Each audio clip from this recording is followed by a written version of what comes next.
간밤 있었던 주요 외신 헤드라인 함께 확인해보는 머스너 5 시간입니다. 간밤 뉴욕 증시 다시 한번 사상 최고치 랠리를 펼쳐냈습니다. 트럼프의 2기 내각의 윤곽이 잡히면서 시장에 우호적인 인물들이 임명이 되자 시장에서는 안도감을 그대로 지수에 반영하는 모습을 보여줬는데요. 어제 확인을 했었던 재무장관 지명에 간밤 뉴욕 증시는 큰 폭의 상승으로 화답을 했습니다. 일단 이번 재무장관에 지명된 인물은 키스케어 그룹의 창업자죠. 스콧 베센트인데요. 업계에서는 스콧 베센트의 전설적인 펀드 매니저들과 함께 일을 해왔던 글로벌 투자자로서의 혈통, 그리고 공화당과 민주당을 모두 지지해온 그의 정치적인 이력이 시장의 우려를 덜어주고 있다라는 평가를 내놓고 있습니다. 이에 시장 낙관론 오늘도 이어졌는데요. 월가 은행들은 내년에도 강한 미국의 경제 상황과 함께 미국 기업들이 뛰어난 이익 성장을 보일 것으로 예측을 하고 있습니다. 그렇기 때문에 S&P 500 지수 현재 수준보다 10% 정도 추가적으로 상승할 수 있는 평균 6,550선까지 도달할 것으로 전망을 하고 있는데요.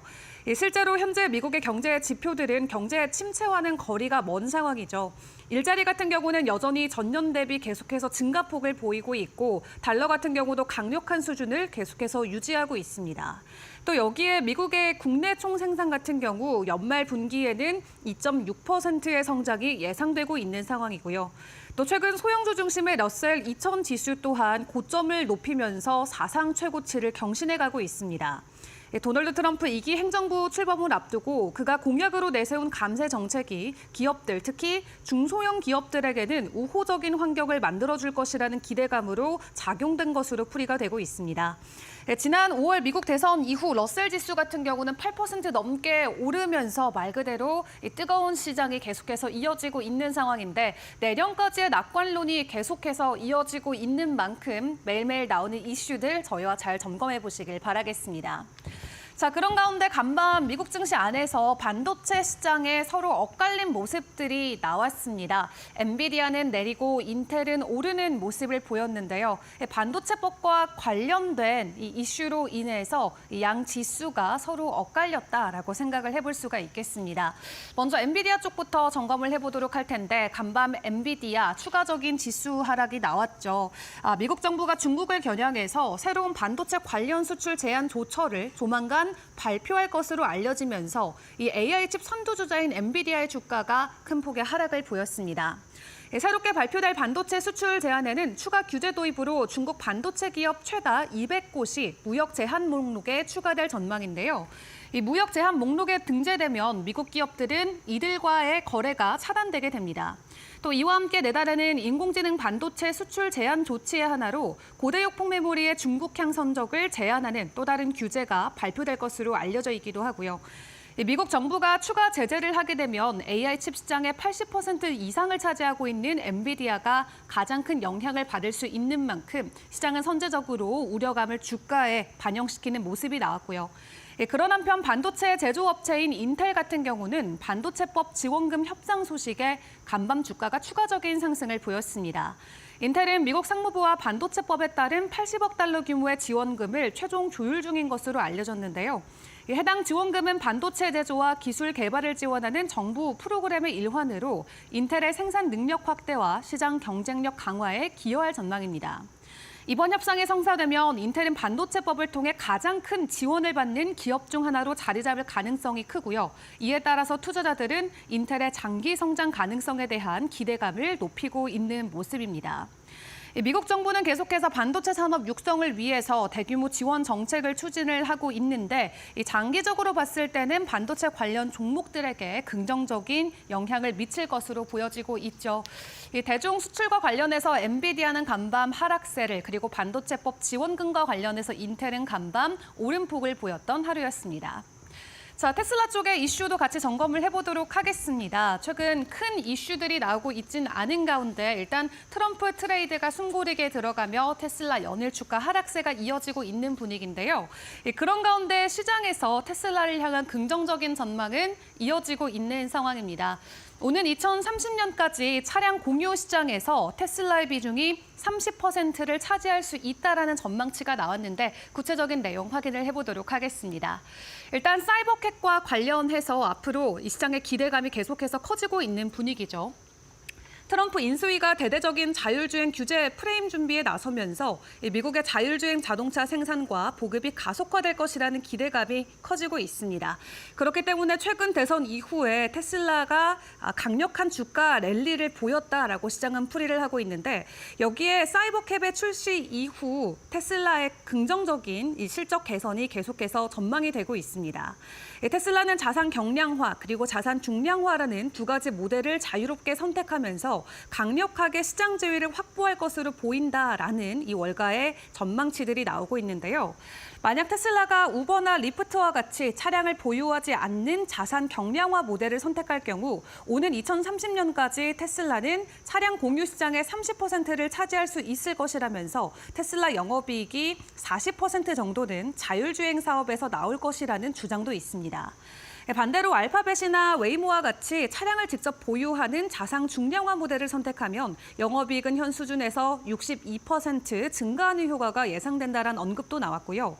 그런 가운데 긍정적인 전망만 있는 것은 아닙니다. UBS의 한 애널리스트 같은 경우는 테슬라의 대선 이후 주가 랠리가 강력했지만 지금 펀더먼털이 그만큼 강력하지 못하다라고 주장을 했고요. 대선 이후 테슬라 주가가 40%나 상승을 했는데 사실 모든 요소들이 테슬라에게 우호적인 것은 아니다라고 이야기하면서 이 트럼프 2기 정부에서 시행되는 정책들이 테슬라에게 유리하지 않은 상황을 초래할 수 있기 때문에 주의해야 된다라는 코멘트도 나오기도 했습니다. UBS는 테슬라의 투자 의견 매도를 유지를 했는데 목표 주가는 기존 197달러에서 226달러로 되로 상향 조정을 하는 모습도 보여주기도 했습니다. 시장에서 엇갈리는 이 전망치들이 나오고 있는 가운데 간밤 테슬라의 주가는 또 하락으로 마무리가 됐는데요. 이 본격적인 규제안들이 더 구체화가 될수록 테슬라 주가에는 모멘텀이 되어줄 수 있을지 앞으로의 시장 상황도 꼼꼼하게 챙겨보시길 바라겠습니다.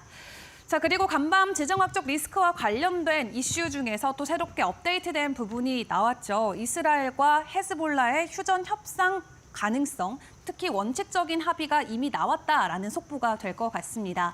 최근 러시아와 우크라이나 쪽의 지정학적 리스크 때문에 시장의 관심이 오직 그쪽으로 향해 있었는데 그런 가운데 이스라엘과 헤즈볼라의 휴전 협상과 관련된 합의안이 간밤에는 또 뜨거운 화제로 떠오르기도 했습니다.